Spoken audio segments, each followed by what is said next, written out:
E agora a minha terceira questão, ela é uma questão de uma outra universidade, o UE de Minas Gerais, de 2006. Vamos lá. Assinale a alternativa em que os termos em negrito do fragmento citado não contém traço ou traços da função emotiva da linguagem. Então, olha só, gente. A gente está falando aqui de denotação e conotação, que tem tudo a ver com as funções da linguagem que a gente viu agora. O texto não fala propriamente dita da função emotiva, mas ela traz aí, olha, não contém traços da função emotiva da linguagem. E a gente sabe que a função emotiva da linguagem, ela traz uma subjetividade, ela traz o eu, então ela traz uma conotação. Então quem não anotou, pode anotar que a conotação, ela tá na poética e na emotiva.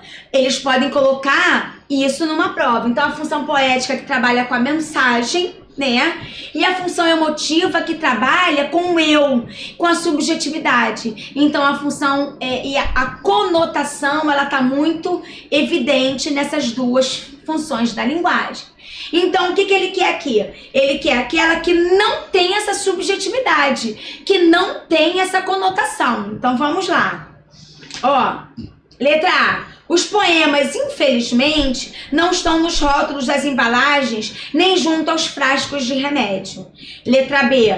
A leitura ganha contornos de cobaia de laboratório, quando sai da sua significação e cai no ambiente artificial e na situação inventada. C. Outras leituras significativas são o rótulo de um produto que se vai comprar, os preços do bem de consumo, o ticket do cinema, as placas do ônibus e etc. D. Ler e escrever são condutas da vida em sociedade, não são ratinhos mortos, prontinhos para ser demonstrados, montados, picadinhos. E aí, gente, olha, todas elas têm um teor do que você pensa, do que você trocaria a palavra. Você tá dando um outro significado para a palavra, né? Essa conotação aconteceu em 4 situações, menos uma. Uma situação ficou bem... Eu vou chegar mais perto, porque eu quero interagir com vocês. E aí... Tô muito perto, Bruno? E aí, qual seria, hein, gente? Qual seria aquela que não tem teor emotivo? Gente, por enquanto as questões estão muito fáceis, né? Não sei se sou eu que sou maravilhosa, se a matéria que é muito fácil, se vocês que são maravilhosos, todo mundo respondeu a letra C. Muito bem, porque olha, os poemas, infelizmente é alguma coisa que pode ser pra mim, pode não ser pro Bruno, pode não ser pro Davi. E aí, o infelizmente é algo muito pessoal, né? Por isso, gente, que nas redações, aí eu tenho que puxar uma sardinha lá para as redações, esse tipo de expressão é abominável nas redações. Você colocar infelizmente, são coisas que trazem uma emoção e que trazem uma pessoalidade, que é algo que não pode ter nas redações, né? As redações, elas têm que ser escritas em terceira pessoa, trazendo uma impessoalidade. E aí, palavras do tipo infelizmente, elas trazem uma impessoalidade e aí não é legal entrar nas redações. Então, infelizmente, seria algo emotivo. Cobaia de laboratório, isso é algo que a gente mudou a palavra, né? Colocou do nosso sentimento, do que a gente acha que realmente a leitura está ganhando contornos de cobaias de laboratório. Então, uma visão minha em relação a isso, né? Na letra D, ratinhos mortos prontinhos e desmontados e montados picadinhos, também é uma forma de você colocar o seu eu. Então tá certinho a número 3, letra C. E aí eu vou ler para vocês aqui o que eu trouxe da questão, tá? Na função emotiva, o escritor, o emissor, tem como principal objetivo transmitir emoções, sentimentos e subjetividades por meio da própria opinião. Então, tudo isso que vocês vão receber o gabarito, vocês destaquem depois, porque é muito importante, tá? Portanto, ao ler os fragmentos acima, não. Ao ler os fragmentos acima, notamos que certas expressões em negrito possuem essas características. Infelizmente, cobaia de laboratório, ratinhos mortos, tudo isso está dando uma impessoalidade, está trazendo um sentimento da própria pessoa, tá? Então, nós vimos aí que a questão 3 foi de uma outra faculdade, mas que é também um tipo de questão que pode vir no Enem, tá? Número 4, vamos lá. Eu trouxe aqui algumas questões que não são do Enem, depois eu volto para as questões do Enem, tá? O FV de 2005. Leia as passagens abaixo extraídas de São Bernardo de Graciliano Ramos. Então, são pedacinhos extraídos aí do grande Graciliano Ramos, né, que é um autor aí da nossa literatura, tá? Então vamos lá, texto 1. Resolvi estabelecer-me aqui na minha terra, município de Viçosa, Alagoas, e logo planei adquirir a propriedade de São Bernardo, onde trabalhei no eixo com salário de 5 tostões. 2. Uma semana depois, à tardinha, eu que ali estava, aboletado desde meio-dia, tomava café e conversava bastante satisfeito. 3. João Nogueira queria o romance em língua de Camões, com períodos formados de trás para frente.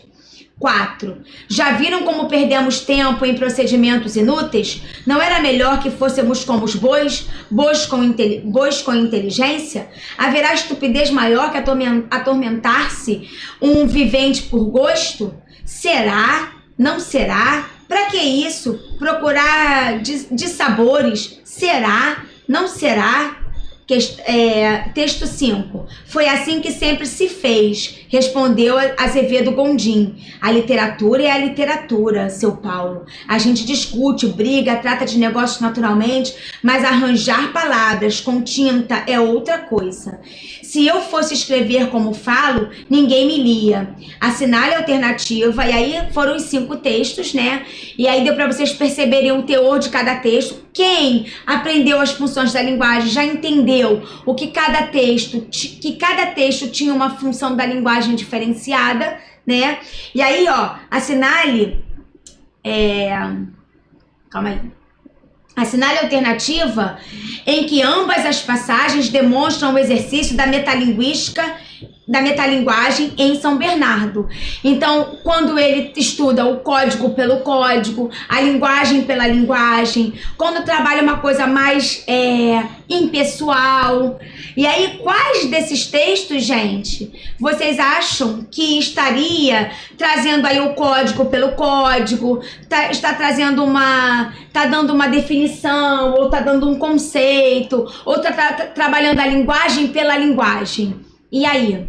O que vocês acham? Eu gostaria que vocês, antes de colocar... já botaram a alternativa, né? Mas quais os textos, né, que expressam isso? O pessoal tá tinindo, hein? Afiadinho. Show de bola.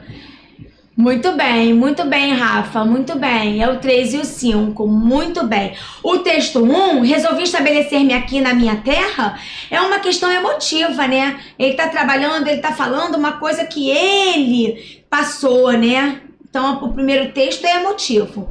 O segundo, uma semana depois, à tardinha, eu ali estava, aboletado, desde meio-dia. Então, ele tá aí dando uma referência dentro de um texto emotivo. Então, ele também está trabalhando uma referência. João Nogueira queria o romance em língua de Camões, com períodos formados de trás para frente, de trás em diante. Então, é a linguagem pela linguagem, é o código pelo código. E o número 5, né, que ele fala aqui também, ó, trata de negócios, ele fala assim, a literatura é a literatura de São Paulo. Aí já matou que é a linguagem pela linguagem, o código pelo código. Então, a número 4... Muito bem, pessoal, é a letra A. E aí eu vou falar para vocês, vamos lá. A função metalinguística utiliza o código para explicar o próprio código. Ou seja, trata-se de uma linguagem que fala dela mesma. Isso vocês têm que anotar. É uma linguagem que fala dela mesma. Por exemplo, um filme que aborda sobre o cinema. Nos trechos acima, podemos notar que em duas passagens da obra temos a função metalinguística, né? Que era no texto 3 e no texto 5, certo? Muito fácil essa também aí. A gente tem as questões da PUC, que são questões muito inteligentes. Eu gosto muito dos textos da PUC. São questões inteligentes, né? E aí eu trouxe uma questão aí da PUC, do vestibular de 2001, que o texto diz: a questão é começar. Então vamos lá, presta atenção, hein, gente? Aí tem um texto enorme, mas tem alguma coisa ali que vai determinar qual é a função da linguagem. Então presta atenção. Coçar e comer é só começar. Conversar e escrever também. Na fala, antes de iniciar, mesmo numa livre conversação, é necessário quebrar o gelo. Em nossa civilização apressada, o bom dia, o boa tarde, como vai, já não funcionam para engatar conversa. Qualquer assunto servindo, fala-se do tempo ou de futebol. No escrever também poderia ser assim, e deveria haver para a escrita algo como conversa vadia, com que se divaga até encontrar assunto para um discurso encadeado. Mas a diferença da conversa falada nos ensinaram a escrever e na lamentável forma mecânica que supõe a texto prévio, mensagem já elaborada. Escrevia-se o que antes se pensara. Agora entendo o contrário, escrever para pensar, para outra forma de conversar. Assim fomos alfabetizados, em obediência a certos rituais. Fomos induzidos a, desde o início, escrever bonito e certo. Era preciso ter um começo, um desenvolvimento e um fim pré-determinados. Isso estragava, porque bitolava o começo e todo o resto. Tentaremos agora, quem? Eu e você, leitor, conversando, entender como necessitamos nos reeducar para fazer do escrever um ato inaugural. Não apenas transcrição do que tínhamos em mente, do que já foi pensado ou dito, mas inauguração do próprio pensar. Peraí, me diz você, o escrevente escreve antes, o leitor lê depois. Não, lhe respondo, não consigo escrever sem pensar em você por perto, espiando o que escrevo. Não me deixe falando sozinho. Pois é, escrever é isso aí, iniciar uma conversa com interlocutores invisíveis, imprevisíveis, virtuais, apenas sequer imaginados de carne e osso, mas sempre ativamente presentes. Depois é espichar conversas e novos interlocutores surgem. Entram na roda, puxam assuntos, terminam-se sabe Deus onde. E aí, gente, eu achei interessante o texto porque ele também traz a questão do preconceito linguístico, né, das variedades linguísticas, que é outro assunto que cai muito nos vestibulares, né? Quando as pessoas têm um preconceito linguístico em relação às pessoas que falam nordestino, que falam de forma regional, né? E aí mostra que a oralidade, a pessoa está se comunicando. Olha aí, tem tudo a ver com a matéria da gente, né? Tem tudo a ver com a comunicação. Independente se ele fala certinho a língua portuguesa, se ele coloca os verbos errados, se ele coloca a concordância, tudo errado, o importante é que ele se comunicou. Então essa variedade linguística, esse preconceito linguístico que as pessoas têm em relação à escrita, à fala, é que isso tem que acabar, né? O importante é que as pessoas conseguem se comunicar. Então quem está estudando para o vestibular, coloca aí para estudar as variedades linguísticas também, que é muito importante você saber aí, porque já teve tema de redação e é um tema que pode cair na prova, esse preconceito linguístico, né? A forma de falar sendo incompreendida pelas pessoas mais intelectuais, achando que o falar, a oralidade não é importante, porque não está usando a língua portuguesa clássica e como deveria ser. Então, anotem aí para vocês estudarem. Então, vamos lá. Observe a seguinte afirmação feita pelo autor. Em nossa civilização apressada, o bom dia ou boa tarde já não funcionam para engatar conversa. Qualquer assunto servindo, fala-se do tempo ou do futebol. Ela faz referência à função da linguagem cuja meta é quebrar o gelo. E aí, né, gente, parece assim, ah, não, essa questão tá muito ridícula. Eu não vou nem marcar isso porque isso deve ser alguma armadilha. Mas não é, gente, se permitam, o pessoal já tá até marcando, se permitam que a função da linguagem é uma matéria que você aprendeu e que você consegue na mesma hora, olha só, todo mundo marcando a resposta correta. Fico super feliz. Por quê? Porque quando a gente quebra o gelo, quando a gente tá bom dia, boa tarde, boa noite, quando a gente entra em contato, quando a gente utiliza o canal, quando a gente fala pequenos diálogos sem conteúdo informativo, a gente está usando a função fática da linguagem. Parabéns, hein, gente? Estão arrebentando.